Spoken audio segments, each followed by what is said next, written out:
हर ही ओम नमः शिवाय। ओम नमः शिवाय। ओम श्री भद्रकाली समेत वीरभद्र स्वामिनि नमो नमः। मातृ पितृभ्यो नमः। आचार्य अतिथिभ्यो नमः। श्रीमाता ललिता त्रिपुर सुंदरये नमो नमः।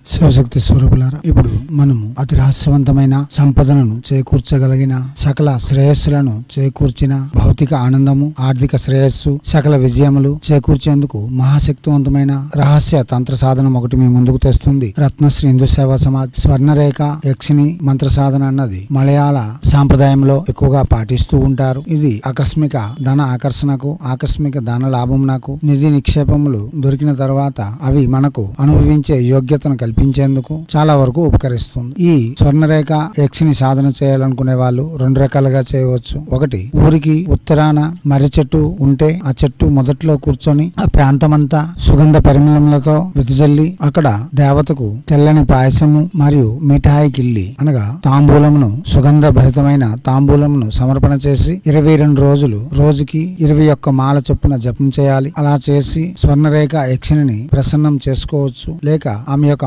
అనుగ్రహంతో సకలము పొందవచ్చు. రెండవ విధానము, మనం ఇంట్లోనే ఒక గదిని ఏర్పరచుకొని తెల్లని వస్త్రములు లేక గది అంతా తెల్లగా ఏర్పరచుకొని ముందు కులదేవత ఇష్టదేవత ఆరాధన పూర్తి చేసుకున్న తర్వాత ఒక పీటపై యంత్రమును స్థాపించి స్వర్ణరేఖ యంత్రము గురువు వద్ద నుండి, మీరు ఏ గురువు వద్ద నుండి అయితే ఈ మంత్రం స్వీకరిస్తాననుకుంటున్నారో ఆ గురువు వద్ద నుండి యంత్రమును మంత్రమును తెప్పించుకొని పీఠముపై ఆ యంత్రము ఉంచి స్వర్ణరేఖ దేవతకు యథాశక్తి షోడశోపచార పూజలు, పంచ పూజలు పూర్తి చేసుకున్న తర్వాత 22 రోజులు రోజుకి 11 మాలలు పగటి పూట అనగా బ్రహ్మముహూర్త సమయం నుండి 9 గంటలలోగా, అంటే ఉదయం 4:30 నుండి 9 గంటలలోగా 11 మాలలు జపం చేయాలి. అదే రోజు రాత్రి 9 గంటల నుండి 12 గంటల లోపు 11 మాలలు 22 రోజులు జపం చేసిన తర్వాత ఆ యంత్రమును తీసుకుని గురువు వద్దకు వెళ్లి పంచాంగ విధులు పూర్తి చేసుకున్న తర్వాత మరలా అదే యంత్రమును ఇంట్లో స్థాపించి ఆకర్షణ ప్రయోగముతో దేవతను ఆకర్షిస్తే తప్పనిసరి మీ ముందుకు వచ్చి మీతో మాట్లాడు. లేదా 22 రోజులు ఉదయం 11 మాలలు రాత్రి వేళ 11 మాలలు జపం పూర్తి చేసుకుని యజ్ఞాది కృతువులు ఉనర్చుకుని అదే దేవతకు ప్రతిరోజు 27 లేక 54 లేక 108 సార్లు ఇదే మంత్రంను జపించుకుంటూ ఉంటే చాలు సకల విధములైన శ్రేయస్సులు చేకూర్చగలదు. ఒక తోడు మీతో ఉన్నట్టుగా భావన కల్పించగలదు. అటువంటి శక్తివంతమైన చాలా సౌమ్యదాయమైన మహాతాంత్రిక శక్తి అయిన స్వర్ణరేఖ యక్షిని నీ హస్తరేఖలను మార్చి నీ భాగ్యంను పెంపొందించగలదు. ఈమె పేరు భాగ్యమును ఉన్నతి చేసే భాగ్య దేవతగానే చెప్పుకోవచ్చు. అయితే మనం ప్రతిసారి చెప్పుకునే విధంగా స్వర్ణరేఖ యక్షిని సాధన చేయాలనుకున్నా సరే మనం ముందుగా ఏదైనా ఒక దేవత యొక్క ఉపాసకులై ఉండాలి, ఉపాసన చేసి ఉండాలి, గురు పరంపరలో ఉండాలి. అంటే మీకంటూ ఒక గురువు ఉండాలి. ఆ గురువు కూడా సర్వ విద్యులందు ప్రావీణ్యులై ఉండాలి. అటువంటి వారిని సంప్రదించి ఈ మంత్రములు చేయడం వలన అతి సునాయాసంగా దేవతల యొక్క శక్తులు ప్రత్యక్షంగా పొందగలం. దీనిలో ఎటువంటి సందేహం లేదు. మీరు అవగాహన పెంచుకునేందుకు మరియు ఇతర వివరాలన్నీ తెలుసుకునేందుకు కింద డిస్క్రిప్షన్ లో లింక్ ఇవ్వబడ్డది, అది క్లిక్ చేయండి. యక్షిని సాధన ప్లేలిస్ట్ మొత్తం ఓపెన్ అవుతుంది. వరుస క్రమంలో వినండి, అవగాహన పెంచుకోండి, తర్వాతనే జపములకు ఉపక్రమించండి. ఎర్రని వస్త్రములు,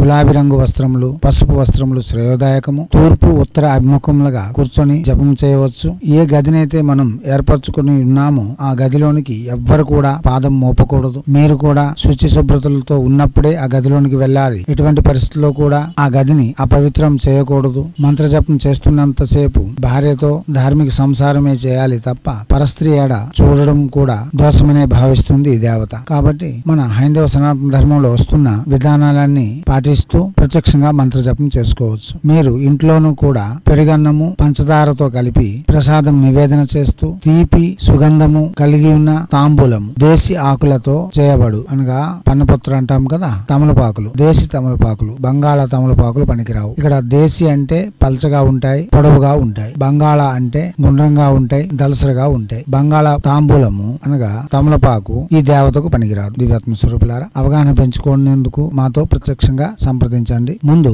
ఈ దేవత యొక్క మంత్రం చేయాలనుకునే వాళ్ళు దిగ్బంధన కూడా చేసుకోవలసి ఉంటుంది. ముందుగా దిగ్బంధన మంత్రం చెప్పుదాం. దిగ్బంధన మంత్రము ఓం అష్టద్వాం దిశస్వేహి నిదానం పాతం మాం సర్వతో దిశో.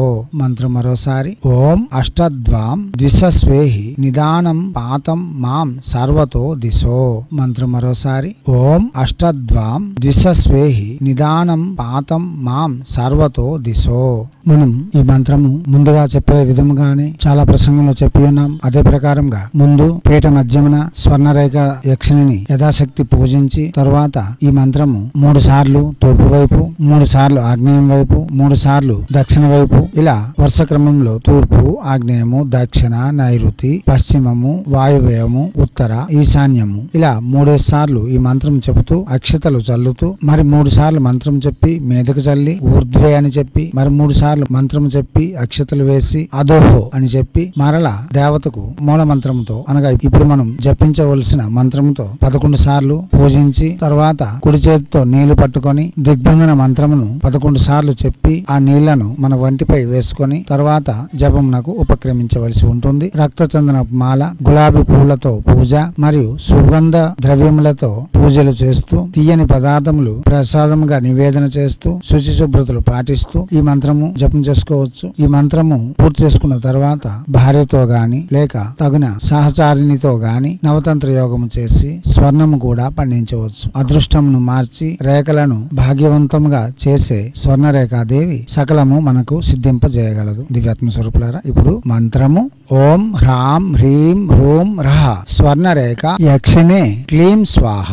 మంత్రం మరోసారి ఓం హ్రాం హ్రీం హ్రూం రహ స్వర్ణరేఖ యక్షిణే క్లీం స్వాహ.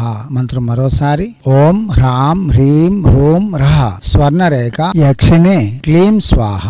ఈ మంత్రము చాలా శక్తివంతంగాను అన్ని విధాల శ్రేయస్కరంగా ఉన్నప్పటికీ ఈ యక్షిని కూడా కామమునందు ప్రేరేపితం చేయవచ్చు. కాబట్టి జాగ్రత్తలు తీసుకుని జపం చేయవలసి ఉంటుంది. గాని ఈ జపం పూర్తి చేయగలిగితే అమితానంద సుఖములన్నీ పొందగలం. గృహస్థ ధర్మంలో వస్తున్న సర్వ భోగములను భోగించగలం. దీనిలో ఎటువంటి సందేహం అయితే ఉండదు. ఈమె భోగ లాలస మనలో పెంచి ఆ భోగములను అనుభవింపజేసి మనలను నిరంతరము సంతృప్తికరముగా జీవనము సాగించేలా చూసుకుంటుంది. దివ్యాత్మ స్వరూపులారా, స్వర్ణరేఖ యక్షిని చాలా సౌందర్యవతి. ఈమె యొక్క తంత్రయోగములన్నీ వారాహి తంత్రయోగం నుండి వచ్చాయి. కాబట్టి మనం వారాహి ఉపాసన చేసి కూడా ఈ స్వర్ణరేఖ యక్షిని యొక్క మంత్రములను అతి సునాయాసంగా చేసుకోవచ్చు. దివ్యాత్మ స్వరూపులారా, మన హైందవ సనాతన ధర్మ ఋషులు మనకి అత్యంత రహస్యవంతమైన, శక్తివంతమైన మరియు మహిమలు కలిగిన సాధనములు అందించి ఉన్నారు. అవి మనం వినియోగించుకోవడంలో ప్రముఖులమై వినియోగించుకుంటే మనంత భాగ్యవంతులు ఎవరు ఉండరని నేను భావిస్తూ ఉన్నాను. కాబట్టి వారి యొక్క కష్టమును గుర్తించి వాటికి తగు విధముగా సాధనలు చేసి తగు ఫలితములను పొంది జీవితమును సౌందర్యమయం, సుఖమయం చేసుకుంటారని, భారతీయ సంస్కృతి సాంప్రదాయాలు కాపాడడమే ఒక బాధ్యతగా తీసుకుంటారని ఆశిస్తూ ఎప్పుడూ మీ సేవలో రత్నశ్రీ హిందూ సేవా సమాజ్ ఆచార్య భీమ్ సింగ్ రవికుమార్ ఆఫ్ నిఖిలానంద సాగర్ మహారాజ్.